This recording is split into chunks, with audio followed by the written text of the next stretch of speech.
So, that new Dune trailer is pretty cool, but you know what might actually be not as cool is the movie that the trailer is for.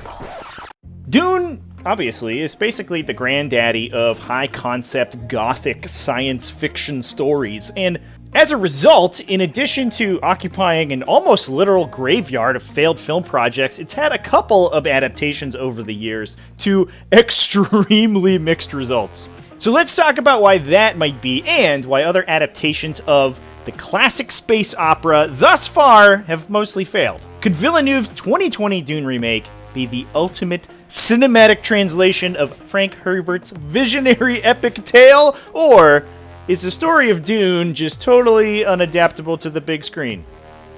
David Lynch's Dune from 1984 is a visual work of art, featuring a breathing universe made manifest in immaculate sets, effects, and model work that are still fun to watch today. The downside of the 1984 Dune is that it is an unspeakably boring nightmare of a movie, composed almost entirely of exposition delivered in an emotionless monotone directly to the camera, with characters existing in a hellish limbo where they are shepherded briskly between plot points with such rapidity that I heard a bunch of people in the 80s actually died of whiplash watching this movie. Like the world's least fun roller coaster ever.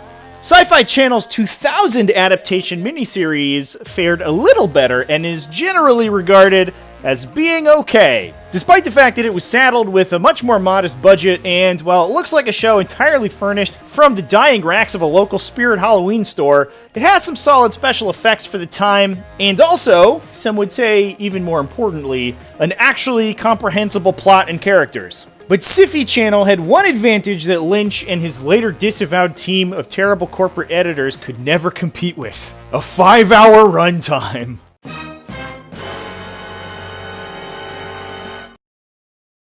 Off the top of my head, it's hard to think of a story structure more difficult to adapt to a 2-hour motion picture than that of Dune. Author Frank Herbert basically took the standard 3-act story structure out to the sandy bit behind back of his Oregon homestead and mangled it beyond all recognition with a tire iron. Not only does the story take place in a gloriously deep universe, with almost every stupid detail of its myriad organizational and interpersonal quibbles being vitally important for the evolution of the plot, something that's much easier to get across in prose than on screen, but the action is basically spaghettified. Spoilers for the plot of the story of Dune to follow, so tune out right now if you don't want anything given away. This is your last warning.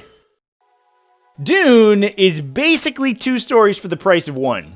In the beginning, we're introduced to Paul and his cohort of buddies. The universe and its major players are set up, and we get 1,000 unending millennia of exposition and watch the interaction between the Atreides and the local Fremen on Arrakis. And then everything changed when the Harkonnen nation attacked. After the fall of Arakim, basically all the characters we just spent the first half of the story getting acquainted with are brutally killed, and we're introduced to a whole new cast of fun buddies for Paul to hang around with and plot a murderous and bloody guerrilla war against the bad guys. Even Paul himself mutates into what is basically a totally new and unrecognizable character in Muad'Dib in the later half of the story. In a perfect world, this arc would be split into 2 halves, with each distinct section taking up its own film, giving each time to breathe and evolve independently so none of the details or important character growth moments are left on the cutting room floor. This is where Lynch's adaptation falls flat. In addition to being a boring horror show of a film, it spends an adequate amount of time on the first half of Paul's journey, before hastily rushing past the finish line on the finale as it bounces between important scenes and plot points like a pinball. And this is also where the 2000 sci-fi series excels, since it splits its narrative almost exactly along these lines. And it's one of the reasons that the series still holds up as an adaptation today,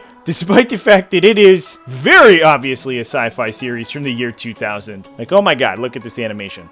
Fortunately, we do live in a perfect world, and in this one single respect, we're actually living in the coolest timeline, because Villeneuve's 2020 Dune is only part 1 of a 2-movie series that will split the story of Dune right down the middle to do proper justice to both journeys. So to answer the question at the top of the video, yes, Dune is definitely adaptable to the big screen, just not, I think, within a single 2-hour feature film.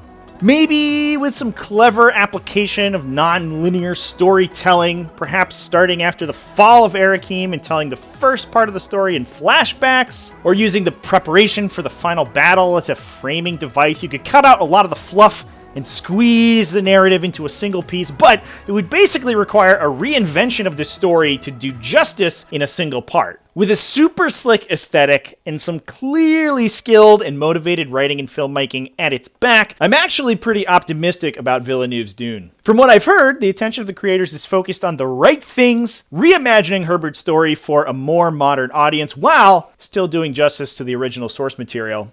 And at the very least, the film has some very impressive visuals and prop design behind it. So, absolute worst case scenario, even if you have to put earplugs in and ignore the constant droning of A-list actors reciting exposition directly at the camera, you'll probably find something fun to look at. Anyway, I am hyped for the new Dune, and I hope that you are all as hyped as I am. I'll see you at the theater, or maybe just on whatever streaming service this goes up on if the world could stop catching fire for just 10 minutes. That'd be great.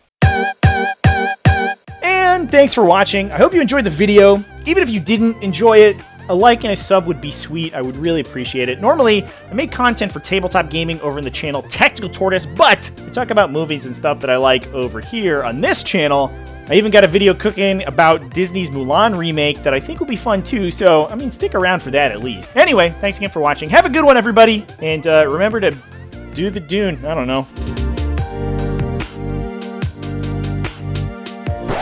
I was Frank Heather, like this. Is Alejandro Jodorowsky okay? Should we call someone, or...